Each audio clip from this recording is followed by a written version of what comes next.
आज हम बात करेंगे एशिया का भौतिक स्वरूप, अर्थात एशिया का उच्छावच।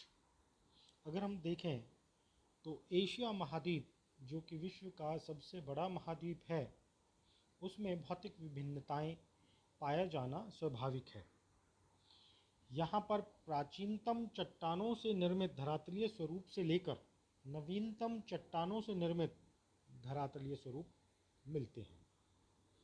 यहाँ अरावली पर्वत, अरब के पठार का जो धरातलीय स्वरूप है, इन दोनों का जो धरातलीय स्वरूप है वो प्राचीनतम चट्टानों से निर्मित है।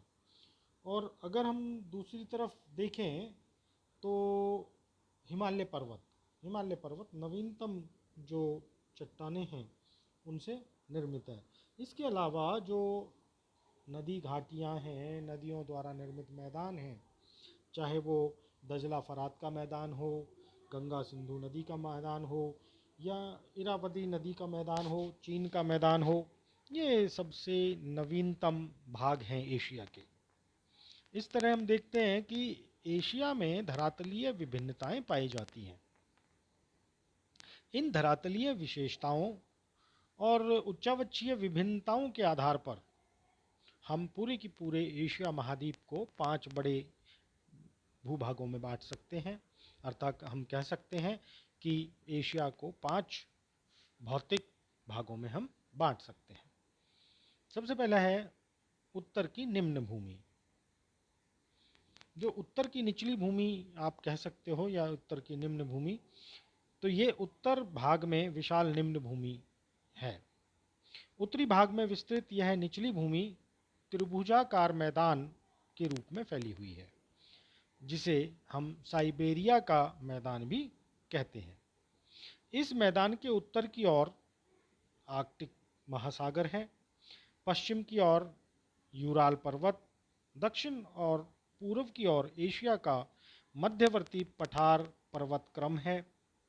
पश्चिम की ओर यूराल पर्वत श्रेणी इसे यूरोप महाद्वीप से अलग करती है। यह विशाल मैदान उत्तर में आर्कटिक महासागर से दक्षिण में एशिया की मध्यवर्ती पर्वत पठार श्रृंखला तक लगभग 3400 किलोमीटर में चौड़ाई में फैला हुआ है। पश्चिम में यूराल पर्वत से पूर्व में प्रशांत महासागर तट तक यह लगभग 7500 किलोमीटर लंबाई में फैला हुआ है। अर्थात इसकी अगर लंबाई और चौड़ाई देखी जाए तो चौड़ाई 3400 किलोमीटर है और लंबाई 7500 किलोमीटर लंबा है।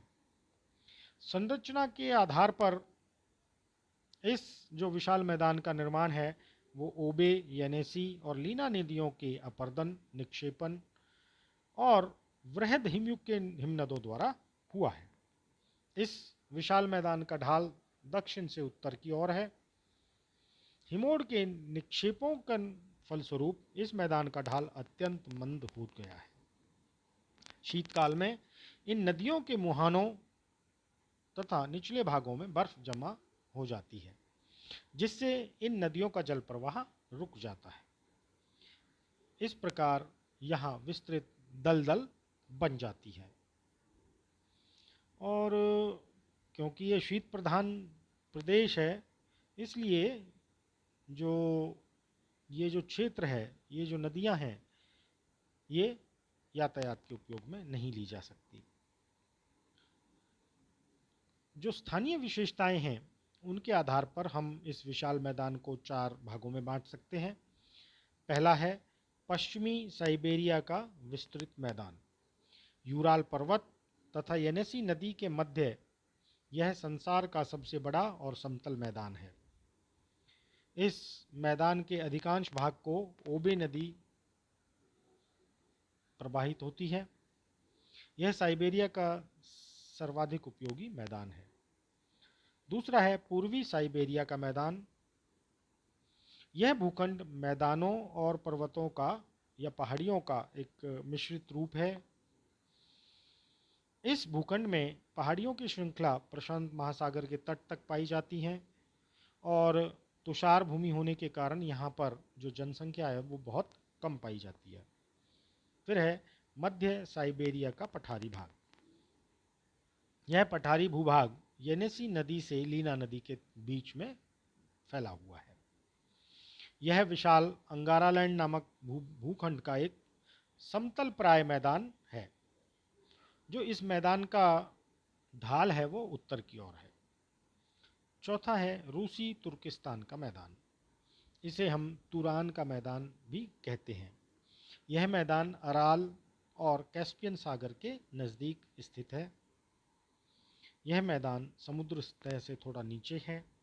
यहाँ जलवायु शुष्क पाई जाती है और यही कारण है कि इस मैदान को ये मैदान मरुस्थल में परिवर्तित हो गया है। दूसरा है मध्यवर्ती पर्वत पठार क्रम। एशिया महाद्वीप के मध्य भाग में फैली हुई पर्वत श्रेणियां इस महाद्वीप का सबसे महत्वपूर्ण भाग है। इन पर्वत श्रेणियों का विस्तार एशिया के लगभग 78 लाख वर्ग किलोमीटर क्षेत्र पर है, जो इस महाद्वीप का लगभग 20% से अधिक हिस्सा है। अगर हम देखें तो इस पर्वत श्रृंखला का जो विस्तार है पश्चिम में टर्की के पास भूमध्य सागर के तट से पूर्व में बेरिंग सागर तक है। इन पर्वत श्रेणियों के मध्य में कई उच्च पठार हैं। ये पर्वत श्रेणियां पामीर की गांठ के उच्च भाग से निकलती हैं। पामीर की जो गांठ है उसको हम दुनिया की छत भी कहते हैं और इससे निकलकर पूर्वोत्तर, पूर्व, दक्षिण पश्चिम और पश्चिम को पर्वत फैले हुए हैं। यह घाट 6000 मीटर की से भी अधिक ऊंची है। इसमें पर्वत, गहरे गंभीर खड्ड अर्थात डीप कैनियंस तथा लहरदार पठार सम्मिलित हैं। पामीर की गांठ से दक्षिण पूर्व दिशा में हिमालय नामक विश्व की सर्वोत्तम या सर्वोच्च पर्वत श्रेणी धनुषाकार के रूप में पश्चिम से पूर्व में फैली हुई है। इसका अगर हम पश्चिम से पूर्व का विस्तार देखें तो लगभग 2400 किलोमीटर है। हालांकि जो ये श्रेणी है हिमालय वो रॉकी और एंडीज से कम लंबी है, लेकिन इसकी चौड़ाई और ऊंचाई इनसे अधिक है। जो विश्व का सबसे ऊंची चोटी है माउंट एवरेस्ट, जो कि समुद्र तल से 8848 मीटर ऊंची है, वो हिमालय में ही पाई जाती है। विश्व की लगभग सबसे ऊंची चोटियों में जो 46 ऊंची चोटियां हैं, जो कि 7315 मीटर से अधिक ऊंची हैं, उनमें 12 चोटियां हिमालय कराकोरम पर्वत क्रम में हैं, 2 ट्रांस अल्टाई में हैं। तो इस तरह हम देखते हैं कि जो पामीर की गांठ में हिमालय पर्वत है, तो ये जो है ये काफ़ी लंबाई चौड़ाई में फैला हुआ है। जो अलग और चोटियां हैं जो हिमालय पर्वत में, वो है K2, माउंट K2 जिसकी ऊंचाई 8611 मीटर है, कंचनजंगा 8598 मीटर है, मैकालू 8481 मीटर है, धौलागिरी 8172 मीटर है, मनस्क 8156 मीटर है। तो ये कुछ प्रमुख पर्वतीय चोटियां हैं जो कि हिमालय में पाई जाती हैं। हिमालय पर्वत की जो एक शाखा है वो दक्षिण पूर्वी एशिया के द्वीपों की ओर चली गई है। पूर्वी सीमावर्ती पहाड़ियां अपेक्षाकृत कम ऊंचाई वाली हैं। इनमें गारो, खासी, जैंतिया और नागा पहाड़ियां हैं। पामीर की गांठ से निकलने वाली पर्वत श्रेणियों का तीसरा क्रम पूर्व की ओर फैला है। पामीर की गांठ से पूर्व की ओर जाने वाली श्रेणी को कुनलुन श्रेणी के नाम से जानते हैं। सिंगलिंग पर्वत श्रेणी इसी क्रम में फैली हुई है। पामीर की गांठ के पूर्व की ओर दूसरी पर्वत श्रेणी उत्तर पूर्व दिशा में फैली है, जिसमें अल्ताइनतांग, नानशांग ये प्रमुख हैं। हिमालय तथा कुनलुन पर्वत श्रेणियों के बीच तिब्बत का विस्तृत पठार स्थित है। इस पठार के उत्तरी पश्चिमी छोर पर पामीर की गांठ से संबंध कराकोरम पर्वत श्रेणी है। पामीर की गांठ से उत्तर पूर्व की ओर एक पर्वत श्रेणी फैली हुई है जिसे तियान शान पर्वत श्रेणी के नाम से जाना जाता है। यह श्रेणी उत्तरी चीन तक फैली हुई है। तियान शान से आगे अल्टाई, यावलोनोए, स्टोनोवोए पर्वत हैं। तियान शान तथा कुनलुन पर्वत श्रेणियों के बीच तारीम बेसिन स्थित है। इन मध्यवर्ती पर्वत पठार क्रम की विशाल पर्वत श्रेणियों में अनेक पठार स्थित हैं जो पर्वतमालाओं से घिरे हुए हैं। इन जो पठारों की ऊंचाई है वो लगभग 1000 मीटर से 4000 मीटर तक है। इनमें कुछ पठार जो हैं वो कटे फटे हैं, कुछ सपाट हैं। तो जो मुख्य मुख्य पठार हैं वो हैं तिब्बत का पठार। ये हिमालय और कुनलुन पर्वत श्रेणियों के बीच में पाया जाता है। जो तिब्बत का पठार है वो विश्व का सबसे ऊंचा पठार है। इसकी अगर हम औसत ऊंचाई देखें तो लगभग 4500 मीटर है। इस पठार के उत्तरी पश्चिमी छोर पर कराकोरम पर्वत श्रेणी है। दूसरा है तारिम बेसिन। यह तियान शान और कुनलुन पर्वत श्रेणियों के बीच में स्थित है। यह एक शुष्क पठार है। तीसरा है जंगेरियन बेसिन। जो जंगेरियन बेसिन है वो शिंक्यांग प्रदेश के उत्तर में तियान शान और अल्टाई पर्वत श्रेणियों के बीच में स्थित है। यह भी एक छोटा सा पठार है। फिर है सैदाम का पठार। यह कुनलुन और अल्ताइन तांग पर्वत श्रेणियों के बीच में स्थित है। ईरान का पठार, यह अल्ब्रुज और जैग्रोस पर्वत श्रेणियों के बीच में स्थित है और यह पठार चारों ओर से पर्वत श्रेणियों से घिरा हुआ है। फिर है एशिया माइनर का पठार। आर्मीनिया की गांठ से पश्चिम की ओर 2 पर्वत श्रेणियां फैली हुई हैं। उत्तरी पर्वत श्रेणी को पोंटिक श्रेणी और दक्षिणी पर्वत श्रेणी को टॉरस श्रेणी कहते हैं। इन दोनों पर्वत श्रेणियों के बीच एशिया माइनर का पठार स्थित है। हम एशिया माइनर के पठार को अनातोलिया का पठार भी कह सकते हैं। फिर है अल्दान का पठार। ये जो अल्दान का पठार है वो मंगोलिया के ऊपर रूस में स्थित प्रमुख पठार है। अब है तीसरा भौतिक भाग जिसे हम कहेंगे दक्षिणी प्रायद्वीपीय पठार। एशिया महाद्वीप के दक्षिणी पश्चिमी, दक्षिणी और दक्षिणी पूर्वी भाग में प्राचीन चट्टानों से निर्मित 3 प्रायद्वीपीय पठार हैं। पहला है अरब का प्रायद्वीपीय पठार, दूसरा है भारत का प्रायद्वीपीय पठार और तीसरा हम कह सकते हैं हिंद चीन का प्रायद्वीपीय पठार या हिंद चीन का पठार। तो सबसे पहले हम ले लेते हैं अरब का प्रायद्वीपीय पठार। अरब का जो प्रायद्वीपीय पठार है वो एशिया के दक्षिणी पश्चिमी भाग में संपूर्ण सऊदी अरब पर फैला हुआ है। यह पठार पूर्व में फारस की खाड़ी और पश्चिम में लाल सागर के मध्य है। यहाँ प्राचीन, कठोर, रवेदार चट्टानों जैसे ग्रेनाइट और नीस की प्रधानता है। हालांकि बहुत समय से भूगर्भिक संरचनाओं के कारण, भूगर्भिक हलचलों के कारण, अपरदन की क्रियाओं के कारण, अपक्षय के कारण, वैदरिन के कारण जो ये प्रायद्वीपीय पठार है वो कहीं पर तो कटा फटा हुआ है और कहीं पर सपाट है। इसकी जो औसत ऊंचाई है वो लगभग 2000 मीटर है और ढाल इसकी जो है वो उत्तर की ओर है। अगर हम जलवायु की दृष्टि से देखें तो यह जो पठार है वो शुष्क और मरुस्थलीय पठार है। अब दूसरा है भारत का प्रायद्वीपीय पठार। जो भारत का प्रायद्वीपीय पठार है वो लगभग त्रिभुजाकार है। इसके पूर्व में पूर्वी घाट, पश्चिम में पश्चिमी घाट पश्चिमी घाट को हम सह्याद्री पर्वत श्रेणी के नाम से भी जानते हैं।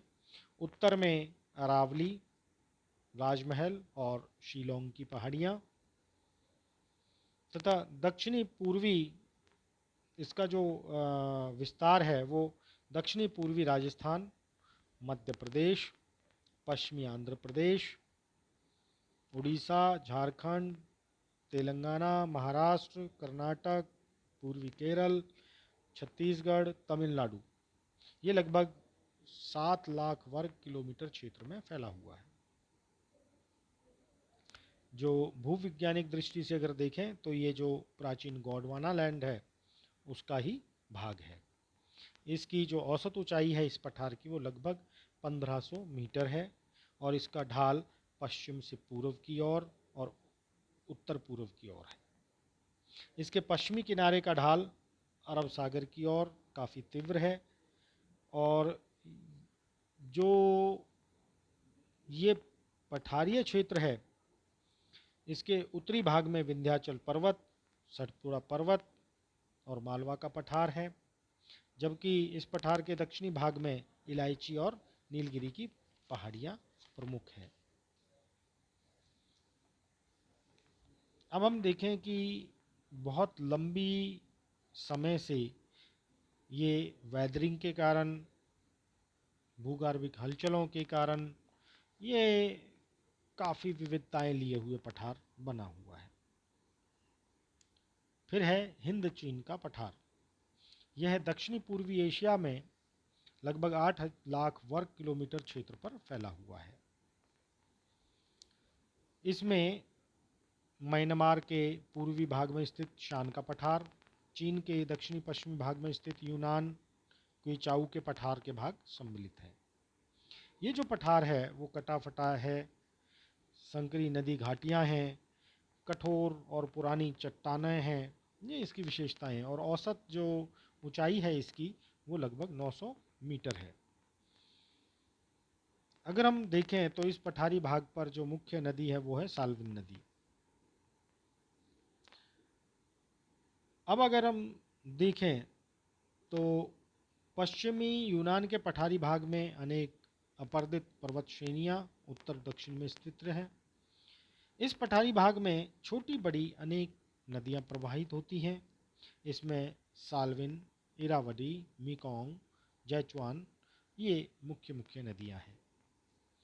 ये पठार अधिकांश जो है वो कटा फटा है और इसको अगर हम आर्थिक दृष्टि से देखें तो आर्थिक दृष्टि से भी ये बहुत ज़्यादा महत्वपूर्ण नहीं है, लेकिन इसकी पठार की वियतनाम, लाओस और म्यांमार की सीमा पर स्थित होने के कारण इसकी जो मिलिट्री इम्पोर्टेंस है, सामरिक जो दृष्टि से अगर देखें तो ये बहुत महत्वपूर्ण है। अब हम देखते हैं नदी घाटियाँ। एशिया महाद्वीप की जो नदी घाटियाँ हैं वो हालांकि क्षेत्रफल की दृष्टि से तो बहुत कम क्षेत्र पर फैली हुई हैं, लेकिन क्योंकि एशिया की लगभग 3/4 जनसंख्या इन्हीं नदी घाटियों में निवास करती है, तो हम ये देख सकते हैं कि ये जो नदी घाटियाँ हैं वो मानवीय दृष्टि से और अगर आर्थिक दृष्टि से देखें तो ये बहुत महत्वपूर्ण है। इनमें ही विश्व की जो महानतम संस्कृतियां हैं वो यहाँ पनपी, तो इसलिए हम इनको सभ्यताओं का पालना भी कह सकते हैं। इनमें जो प्रमुख मैदानी भाग हैं नदी घाटियों के वो हैं दजला फरात, सिंधु गंगा, ब्रह्मपुत्र, इरावदी, मेकोंग, मिनाम, सिंकियांग, यांगसीकियांग और हुआंग हो का मैदान है। हम इनको अलग से भी देखेंगे कि किस तरह से ये अलग अलग करके इन सभी जो मैदानी भाग हैं इनको हम पढ़ेंगे। ठीक है। फिर है द्वीप समूह मालाएं। तो द्वीप समूह में कौन कौन से हैं अगर हम देखें तो एशिया महाद्वीप के पूर्वी और दक्षिणी पूर्वी की ओर द्वीपों का एक विस्तृत चाप है। खास तौर पर जो प्रशांत महासागर है इसमें द्वीप बहुत ज़्यादा हैं। इनका जो निर्माण है टर्शरी कल्प में नवीन मोड़दार पर्वत श्रेणियों के साथ हुआ था। इनमें जो प्रमुख द्वीप समूह हैं वो हैं Kuril, Honshu, Kyushu, Shikoku, Formosa, Philippines, Celebes, Borneo, Java, Sumatra, Singapore. इसी तरह से भारत के भी जो द्वीप समूह हैं, चाहे वो अंडमान निकोबार द्वीप समूह है या लक्षद्वीप समूह, जो कि हिंद महासागर में हैं। और अकेले जो फिलीपींस द्वीप समूह है उसमें लगभग 7100 अलग अलग द्वीप हैं। इसी तरह से इंडोनेशिया में द्वीपों की संख्या लगभग 13,000 है और इन 13,000 में से लगभग 6,000 द्वीपों पर लोग रहते हैं। कई तो सक्रिय ज्वालामुखी इन्हीं द्वीपों पर हैं। इन द्वीपों के जो तटीय मैदान हैं वो बहुत छोटे और संकरे हैं, लेकिन उष्ण आर्द्र जलवायु और लावा जनित मृदा होने के कारण यहाँ पर ये आर्थिक दृष्टि से बहुत महत्वपूर्ण है। खास तौर पर जो कॉफ़ी, रबड़, मसाले, गन्ना और नारियल की कृषि, या आप कह सकते हैं बागाती कृषि के लिए ये बहुत महत्वपूर्ण स्थान है। अगले में उसमें हम जो नदी घाटियाँ हैं या प्रमुख मैदान हैं उनकी चर्चा करेंगे। अभी के लिए इतना ही।